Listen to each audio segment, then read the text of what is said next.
Welcome back to our CST class, our overview of the Bible. It's exciting because this week we're actually getting into the biblical text. So last week we um, included or we discussed a few introductory issues to our course, but today we're actually going to get into the Bible and we're going to cover a section that's often called the Pentateuch or perhaps the Torah. It's also called the law. Remember, Torah just means instruction. Pentateuch just refers to the first 5 books of the Bible.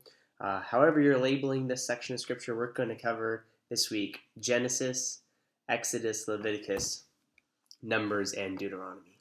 So with that said, let's get into Genesis together. Okay, so as we've already mentioned, there's different ways to divide the Old Testament. We have the Hebrew order, which divides it according to the Torah, the prophets, and the writings. And then we have the English order, which is largely classifying the books based on chronology. But the sections are the Pentateuch, historical books, poetry, and then the major and minor prophets.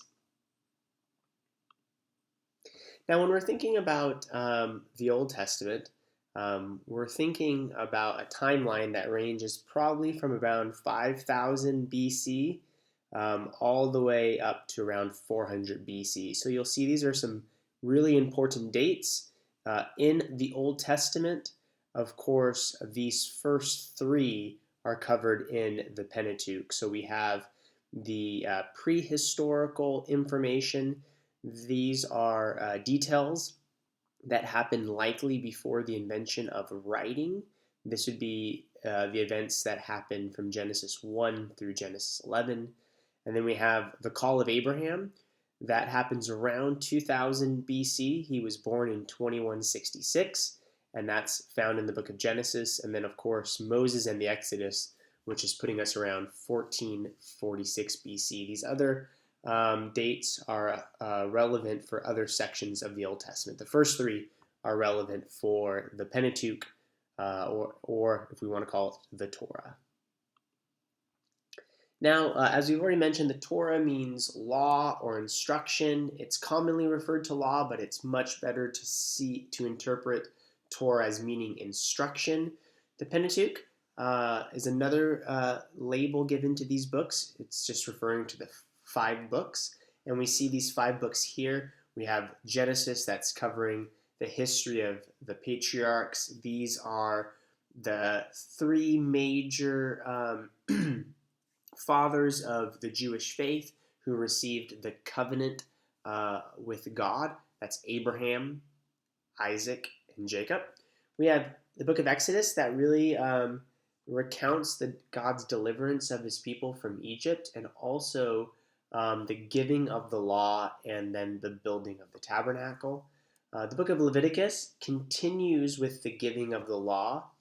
Numbers does the same, but then it also transitions into a recounting stories of the unfaithfulness of God's people. And then Deuteronomy is a second giving of the law given to the generation who's about to enter into the promised land.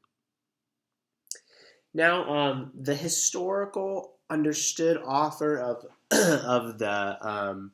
of the Torah is Moses, and he's likely writing this from 1446 to 1400 BC. This view is based on several factors. Tradition would be a major reason for this. The rest of the Old Testament and even the New Testament asserts that Moses wrote these books. Also, when you look at these books, you'll see that God commanded Moses to write things down. So for several reasons, it's best to understand Moses as the author of these books. However, in around the 1800s, many people began to hold to a view that was called the documentary hypothesis. And you'll see that the major first proponent of this, or one of the first proponents, was a guy named Julius Wellhausen, a German scholar, who argued that the Pentateuch was actually composed of 4 sources. The J source, the E source, the D source, and the P source. And this view was based on an evolutionary understanding of society, namely that society is becoming more and more sophisticated. So, what this view held was that the kind of primitive theology was the J source, and then as Israel became more and more developed and sophisticated, it got more ritualized and regulated. So, like the very specific laws in Leviticus would be from the P source, which, as you can see here, is, according to this view, one of the latest sources of all. Now, this view, I do not hold to the documentary hypothesis.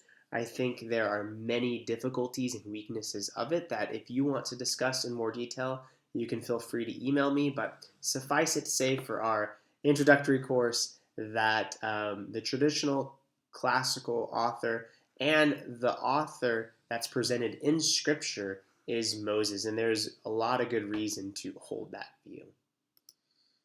So let's get started. When we're looking at Genesis overall, we're thinking about three major sections. We could divide it this way. Genesis 1 through 3, recounting the creation of the world and the fall.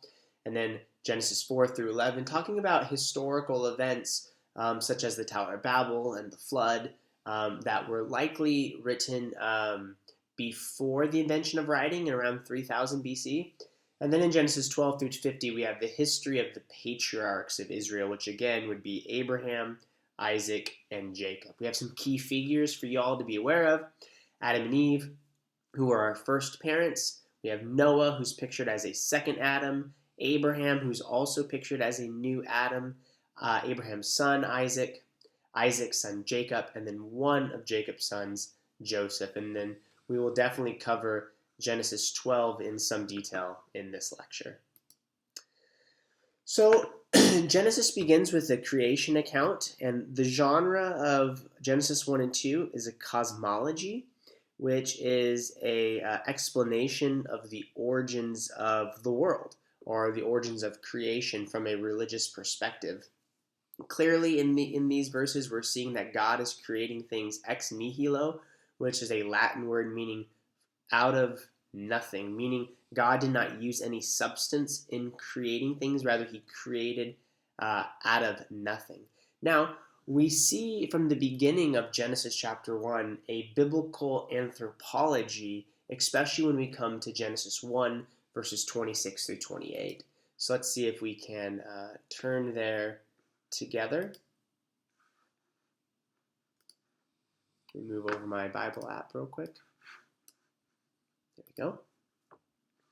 So when we look at Genesis 1 through 20, verses 26 through 28, we learn about the creation of man. So this is day 6, and it says, "Then God said, 'Let us make man in our image.'" That's very important. "After our likeness. And let them have dominion over the fish of the sea, and over the birds of the heavens, and over the livestock, and over all the earth, and over every creeping thing that creeps on the earth." So God created man in his own image. In the image of God he created them. Male and female he created them. And God blessed them and said, "Be fruitful and multiply and fill the earth and subdue it. And have dominion over the fish of the sea and the birds of the heavens and over every living thing that moves on the earth." Okay, so let's look at these verses in a little detail. We see, first of all, the identity of humanity. When we're asking that question, what does it mean to be human? The answer from the Bible is that we are the image of God. We are the likeness of God. This is who we are. It doesn't matter how young you are, if you are a baby in a womb, or if you are on your deathbed, you are the image of God. The image of God is not something that a person can lose. The image of God is not our capacities. It's not related to how important we are to society. It's not related to our intellect. It is who we are. We are the image of God. And think about the glory of that for a moment. When you and I look in the mirror, we see our image. And God designed humanity so that when he looked in his figurative mirror, he would see you and me. That's who we are. We are made as the image of God, but our identity is connected to our vocation, as we see in these verses. Namely, we are made in the image of God that we might have dominion. And that's repeated here in verse 26 and then again here in verse 28. Our job is to exercise dominion over creation. Now, in the ancient world, the word dominion was connected to royalty.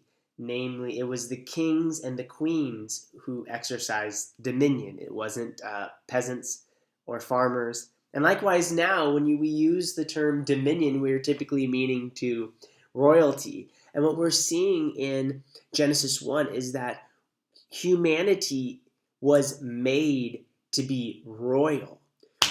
We are king and queens reigning over God's creation. And that makes sense because in the ancient Near East, remember, one of the key things we have to be asking ourselves is, what did these verses mean to the original audience? So what would Moses' audience coming out of Egypt, what would they, what would the image of God, what would it communicate to them? So when we look at the Egyptian context, not everybody was believed in Egyptian mythology to be the image of God. Only the king was the image of God. So what we're seeing here is that what does it mean to be human? It means that we are royalty, made as kings and queens, exercising dominion over the earth. And then notice the second command in these verses is that we would be fruitful and multiply. Now, what we see here is that God's intention for creation is that he would place his image, and we learn about in Genesis 2, that he would put his image in his garden, that Adam and Eve would exercise dominion over that garden, and that they would be fruitful and multiply so that they would spread the glory of God over the entire planet. The idea is that the Garden of Eden was meant to expand, to include the entire world. This was our mission. This is our mission. We are the image of God, tasked with the task of spreading the glory of God to every corner of this planet. So that's our biblical anthropology and our biblical missiology. We are the image of God, commissioned to spread his glory over the entire planet. Now, when we are thinking about the narrative of Scripture, we see, we'll come back to that in one moment. So another important thing to point out in Genesis 2 is the creation of man. So what we learn in Genesis 2 is that Moses zooms in on a particular day of creation, namely day 6. So Genesis 1 is basically like this overview of creation, this bird's eye view of the 6 days. And then Genesis 2 zooms in on one particular day, namely the creation of humanity. And what we're seeing in these verses is several glorious things. One thing that we're going to point out is the glory of marriage, which is such an important concept for us to cover in a society that's completely misunderstood marriage. We have divorce that's rampant. Our culture has redefined marriage as whoever you want to marry at any time, where we hold to marriage being redefined as 2 men or 2 women. Divorce culture, again, no-fault divorce. We have such a worldly view of marriage. We think so little of marriage. We watch sitcoms and videos where we say things like the ball and chain, or you're giving up your freedom, and we think so little of marriage. And yet marriage is so good.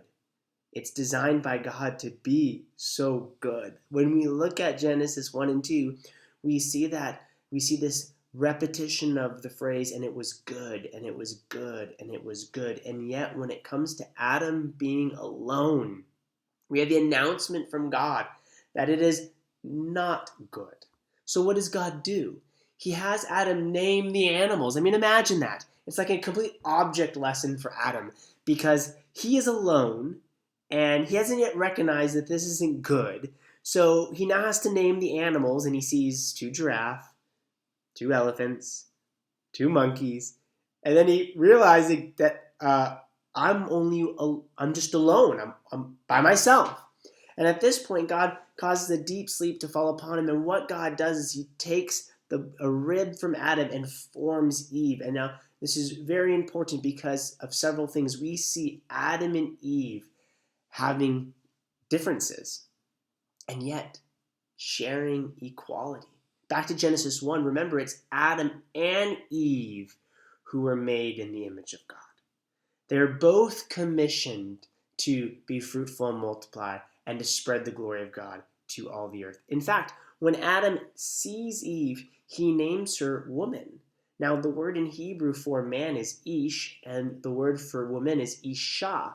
And you'll notice that the words are very similar. In fact, they're the same word, except for isha has a feminine suffix attached to the end of the word. So when Adam sees Eve, he sees her as equal to himself. He says, bone of my bone and flesh of my flesh. And remember what God says, I will make a helper suitable for him or corresponding to him. Throughout the biblical narrative, we see that Adam and Eve are equal before God with dignity. And yet, we see differences.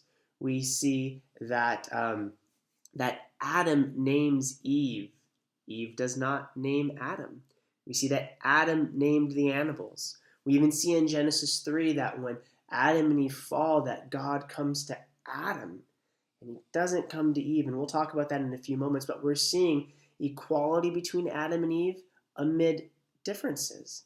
And in this context, we get God's institution of marriage. And that's so important.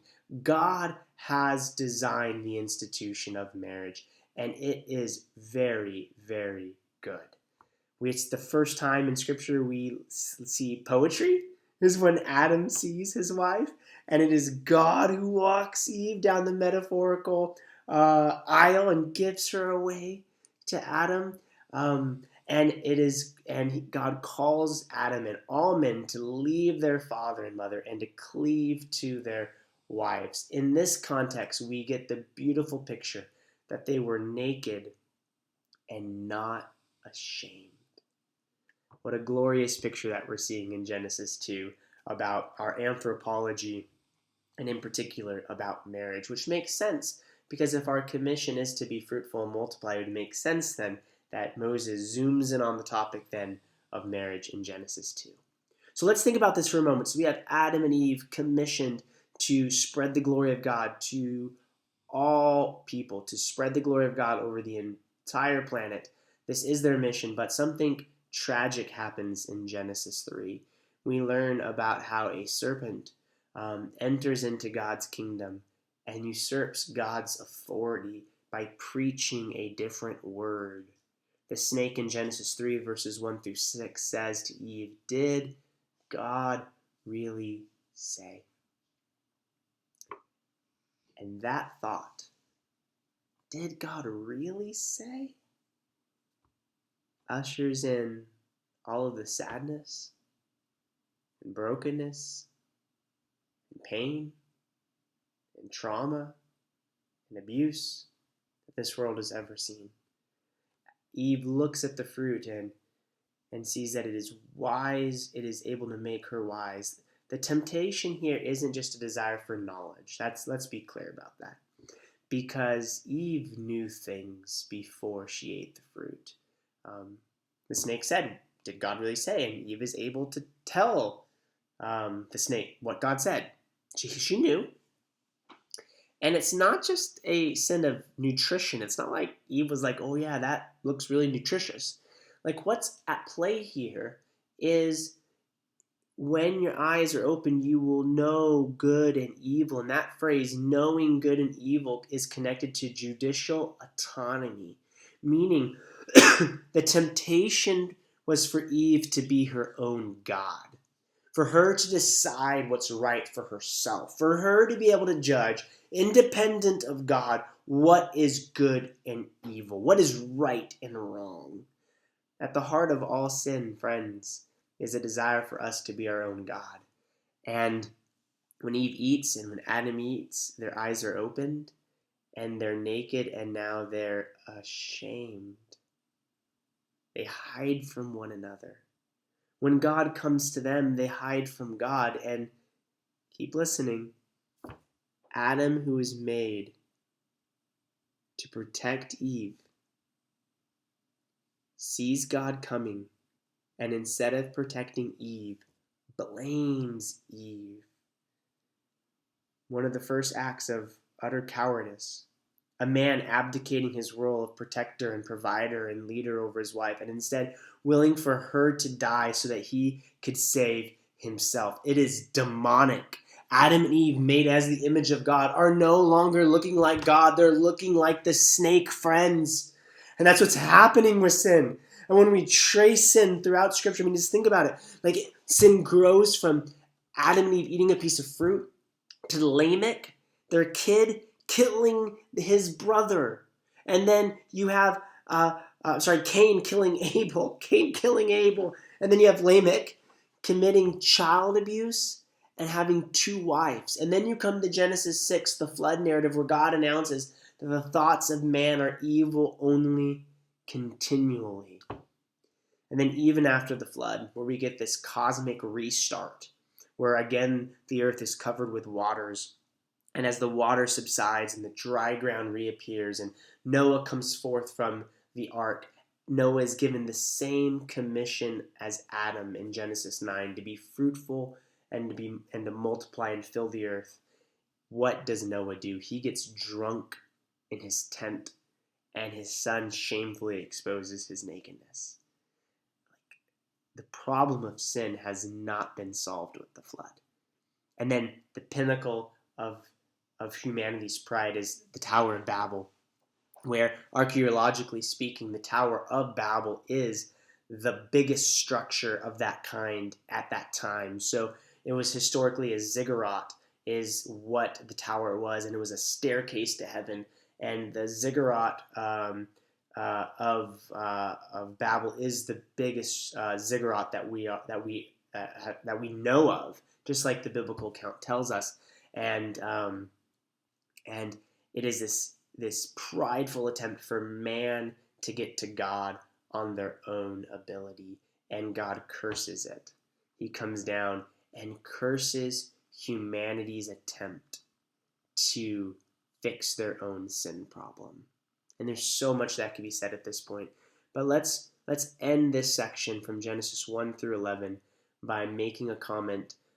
The literary question that Moses wants us to ask her is, does our sin derail God's plan? So if God's plan is to establish his kingdom on earth through a king, a queen, Adam and Eve, if his goal is to establish his kingdom on earth and to set his son as king over creation, does sin change that plan? Can our sin change God's plan? That's the question we're asking. And we haven't quite got to the answer yet, but we saw a hint of it. And let's see that hint before we close here. Right here in Genesis 3:15, amid the curses, when God curses Adam and God curses Eve and God curses the snake, we learn about the proto-evangelion, which is the first announcement of the gospel in Genesis 3:15, which God says, I will put enmity between you, that's the serpent, and the woman, and between your offspring and her offspring. And notice this, he, that's the offspring of the woman, shall bruise your head, and you shall bruise his heel. Here in Genesis 3:15, we are learning that God is going to rectify the problem of the curse by sending a son of the woman who will come and deal a mortal blow to our enemy. And ultimately that is Christ, who defeats our enemy for us. And we get a hint here in Genesis 3:15 that God's plan will not be changed by the serpent. Our sin will not derail God's plan. Namely, God is at work despite us. And that's what we're seeing in Genesis 1 through 11.